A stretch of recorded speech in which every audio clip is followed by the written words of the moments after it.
I love this picture. This kid's super cute.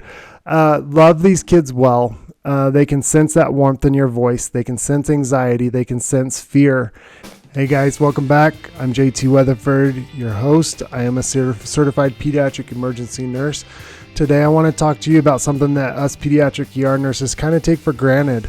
We do this a lot without even thinking about it because we've done it for so long. One of my new grads just asked me the other day about this and how do we handle it. So I kind of want to give you some tips and let's dive in. We're going to talk about how to talk to kids based on their age.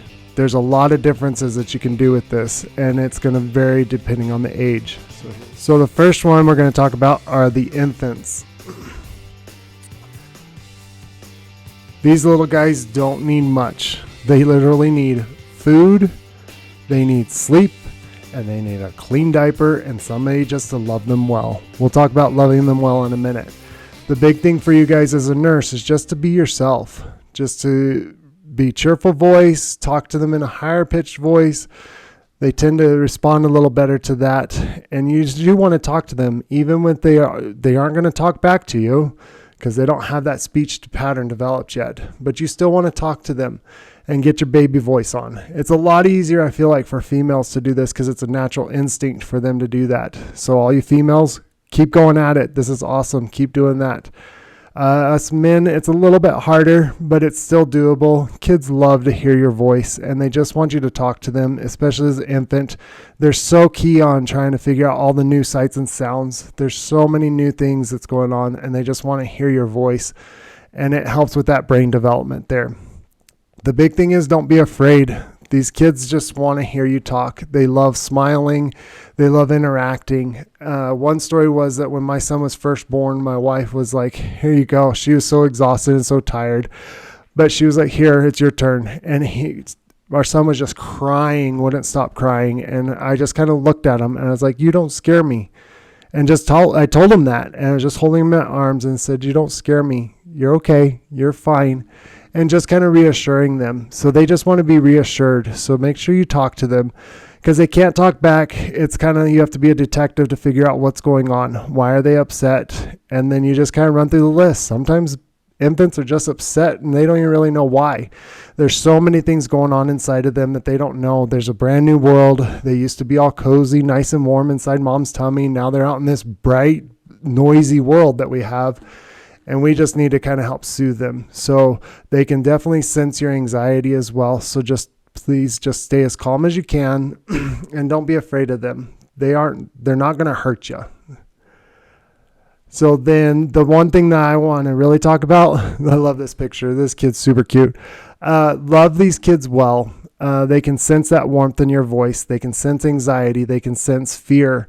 And if you're tensed up holding them, they're going to sense that. So you want to make sure that you just love them, love on them, be kind to them. The biggest part too with these kids is you're really going to have to be talking to the parents and showing them how to talk to their kid when their kid is sick and what to do and how to provide that comfort because this kid doesn't know what's going on. They don't know why they're feeling like crap. And it's your job to kind of help soothe that. And if you can show that kind of feeling to the parents and demonstrate that, it also helps calm your parents down, which ultimately is going to help you in the long run as well. So just love these kids well. There's so much that can be done, and this could be a whole separate talk about this. But if you just love them and hold them, they love to be held. The majority of them. There's some kids that absolutely do not want to be held, but I found that that's pretty rare. So that's the infants. That's step one. All right, step number 2 is your toddlers. You're starting to get in the terrible twos. Look at this girl. She's got an attitude. But these kids love to play. So we have Child Life at our hospital. If you don't know what Child Life is, it's a bachelor's prepared degree that they teach you how to play with kids. And not only just to play with them, but also how to interact with them, how to show them equipments and things like that. So one thing is like, how do you start an IV, but how do I explain that at a level of a 2-year-old, a 3-year-old? And that is where they demonstrate on stuffed animals is a big one that they use. Our Child Life team is great at my facility. If you guys have Child Life, great, use them. If not, I encourage you just to demonstrate on their stuffed animals. If they don't have one, grab one for them. It helps them so that way they can see it and understand that it's like, oh, okay, and make it playful. It is a scary thing to come into the hospital, and we got to make it playful so that way they understand it. And that's why I said play is their love language. Imaginary play is going to be your best friend. You want to use the imaginary play. So if they have an imaginary friend, if they are using a stuffed animal that's a soothing animal, a blankie, anything that is comforting, use that to your advantage. That's going to absolutely help you, and ask them about it. They love to tell you these stories, these grand old stories about their stuffed animals and the trips that they go on and do different things like that. Use your parents or caregivers as a key resource as well, because they will be able to tell you like, oh, little Susie over here likes her little stuffed animal, and her stuffed animal's named whatever, Sally, Jim, whatever. They all have different names, and it's fun asking these kids their stuffed animals names as well. You'll get some crazy animals names in there, different things like that. So that'll hopefully kind of help you with the toddlers. The next one is the school age. School age, these kids are becoming more and more independent. They want to show you how smart they are. My son is definitely in this stage right now where he loves telling all these stories, loves telling me all this stuff that's going on at school. Sometimes when you're brand new as a nurse, it's hard to kind of figure out like, what questions do I ask these kids? Ask them, what sports are you doing? What's your favorite part about school? Do you have lots of friends? What do you like to do with your friends? Asking those kinds of open-ended questions will help you. These kids also like to ask lots of questions to you as the care provider. So if you are trying to start an IV, a lot of these kids are going to ask you tons of questions about what you're doing. They want that sense of safety and security, and they are just trying to grasp as much knowledge as they can. They are like little sponges and trying to absorb as much information as they can because they haven't experienced everything. Once they kind of start entering into that tween age, where it's a later elementary going into the adolescent phase, they kind of start becoming more or less kind of I guess in a lack of better words, is a know-it-all, and they don't want to interact as much, and they start wanting to be treated as an adult. And that's just part of the normal development process. There isn't anything bad with that, but they go from asking tons and tons of questions to more or less being silent, and you kind of have to pull things out of them. So once they kind of enter into that later elementary age, you're going to have to ask them questions and have to ask very specific questions. Sometimes that's where you have to get to those yes/no kind of questions there, just to get the information that you're need to get out of them. So it's like a point to where it hurts. Does it hurt right here? Does it hurt here? Those kinds of things like that. Do you like soccer? It just kind of varies at this age. I feel like this is kind of one of the harder ages. I tend to gravitate towards the infants and toddlers and feel like I can really connect with them a lot easier. But once I hit the later elementary age into adolescence, that's where it becomes really difficult for me to communicate with the kids. That's just my own personal experience. I've seen other nurses do amazing with it, and they do such a great job. The last age group that I want to talk to you about is the adolescents. Adolescents, they like to be treated as an adult. This is just part of their developmental process as they are getting ready to graduate high school, going into middle school, then in high school, and then graduating high school and leaving the house. They want to be treated like an adult. They want to know exactly what's going on, even though they don't necessarily say it. They like to be included in conversations. You get a lot of these kids that will be on their phones, and that's very much a generational thing.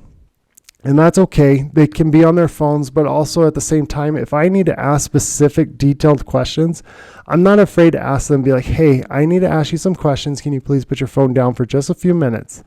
And that's totally fine. Sometimes you have to be very firm and direct with them. Because at the end of the day, we're prepping them to be an adult, and they need to be able to interact with us as an adult as well. Don't talk to them like the baby, like you would with an infant. They absolutely hate that. You will lose trust with them so stinking fast if you do that. So make sure you're asking the adult style questions of Can you tell me what happened? Where are you at? What's going on? Do you feel safe? Those kinds of things like that. The other big indicators with these ones that is a whole nother conversation that I will do in another video is anxiety and depression is huge. It is running rampant in the country right now. So we got to figure out a way to take care of these kids and how to help them. And they don't know how to ask for help. So we as the adult and the care providers, we need to ask them these very specific targeted questions, which I will dive into another video at a future point. These kids are definitely independent. They sometimes want to know the plan, sometimes don't. It is very difficult sometimes with these kids just to figure out what is going on with them. And especially if you get those ones that are really closed off and they're like, my mom made me come in. I'm fine. I don't want to be here. Those ones are just so difficult to deal with. But again, they're kids and you still got to treat them and take care of them. So interact with them, ask them questions. You have to vary sometimes whether you're going open-ended or closed-ended questions, just depending on your kid. I've had teenagers that'll talk my ear off. I've had ones that all I get is a head nod, if that. Sometimes I don't even get a head nod to answer my questions. So these ones, again, late elementary age to adolescence, I feel like for me personally are the most difficult ones to talk to interact with, and to get any sort of needed information to build that connection. So with all of these kids, your goal is to try and build that rapport quickly. When they're younger, you need to focus more on the parents and ask the parents questions first, and then build a rapport with the parents. When you build that rapport with the parents, then the kids trust you.